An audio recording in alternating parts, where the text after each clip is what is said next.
एक बार भगवान विष्णु जी शेषनाग पर बैठे बैठे बोर हो गए और उन्होंने धरती पर घूमने का विचार मन में किया। वैसे भी कई साल बीत गए थे। धरती पर आए और वह अपनी यात्रा की तैयारी में लग गए। स्वामी को तैयार होता देखकर लक्ष्मी माँ ने पूछा, आज सुबह सुबह कहाँ जाने की तैयारी हो रही है? विष्णु जी ने कहा, है लक्ष्मी, मैं धरती लोक पर घूमने जा रहा हूँ। तो कुछ सोचकर लक्ष्मी माँ ने कहा, हे देव, क्या मैं भी आपके साथ चल सकती हूँ? भगवान विष्णु ने 2 पल सोचा, फिर कहा, एक शर्त पर, तुम मेरे साथ चल सकती हो। तुम धरती पर पहुंचकर उत्तर दिशा की ओर बिल्कुल मत देखना। इसके साथ ही माता लक्ष्मी ने हाँ कह के अपनी मनवा ली। और सुबह सुबह माँ लक्ष्मी और भगवान विष्णु धरती पर पहुंच गए। अभी सूर्य देवता निकल रहे थे। रात बरसात होकर हटी थी। चारों ओर हरियाली ही हरियाली थी। उस समय चारों ओर बहुत शांति थी और धरती बहुत ही सुंदर दिख रही थी। और माँ लक्ष्मी मंत्र मुग्ध होकर धरती को देख रही थी और भूल गई कि पति को क्या वचन देकर आई है। और चारों ओर देखती हुई कब उत्तर दिशा की ओर देखने लगी पता ही नहीं चला। उत्तर दिशा में माँ लक्ष्मी को एक बहुत ही सुंदर बगीचा नजर आया और उस तरफ से भीनी भीनी खुशबू आ रही थी और बहुत ही सुंदर सुंदर फूल खिले थे। यह एक फूलों का खेत था और माँ लक्ष्मी बिना सोचे समझे उस खेत में गई और एक सुंदर सा फूल तोड़ लाई। लेकिन यह क्या, जब माँ लक्ष्मी भगवान विष्णु के पास वापस आई तो भगवान विष्णु की आंखों में आंसू थे और भगवान विष्णु ने माँ लक्ष्मी को कहा कि कभी भी किसी से बिना पूछे उसका कुछ भी नहीं लेना चाहिए और साथ ही अपना वचन भी याद दिलाया।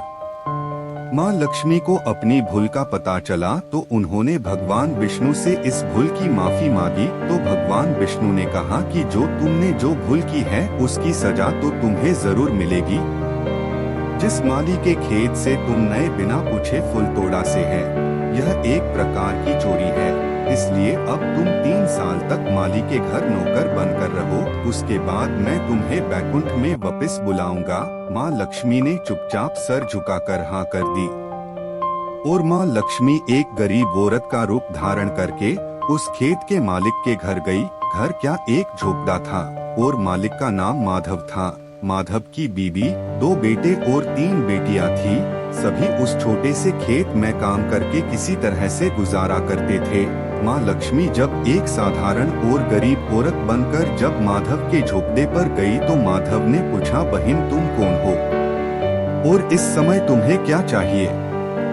तब माँ लक्ष्मी ने कहा, मैं एक गरीब औरत हूँ, मेरी देखभाल करने वाला कोई नहीं। मैंने कई दिनों से खाना भी नहीं खाया। मुझे कोई भी काम दे, साथ में मैं तुम्हारे घर का काम भी कर दिया करूँगी। बस मुझे अपने घर में एक कोने में आसरा दे दो। माधव बहुत ही अच्छे दिल का मालिक था। उसे दया आ गई, लेकिन उसने कहा, बहन मैं तो बहुत ही गरीब हूँ। मेरी कमाई से मेरे घर का खर्च मुश्किल से चलता है। लेकिन अगर मेरी 3 की जगह 4 बेटियां होती तो भी मैंने गुजारा करना था। अगर तुम मेरी बेटी कर जैसा रूखा सूखा हम खाते हैं उसमें खुश रह सकती हो तो बेटी अंदर आ जाओ। माधव ने माँ लक्ष्मी को अपने झोपड़े में शरण दे दी और माँ लक्ष्मी 3 साल उस माधव के घर पर नौकरानी बनकर रही। जिस दिन माँ लक्ष्मी माधव के घर आई थी उससे दूसरे दिन ही माधव को इतनी आमदनी हुई फूलों से कि शाम को एक गाय खरीद ली। फिर धीरे धीरे माधव ने काफी जमीन खरीद ली और सबने अच्छे अच्छे कपड़े भी बनवा लिए और फिर एक बड़ा पक्का घर भी बनवा लिया। बेटियों और बीवी ने गहने भी बनवा लिए और अब मकान भी बहुत बड़ा बनवा लिया था।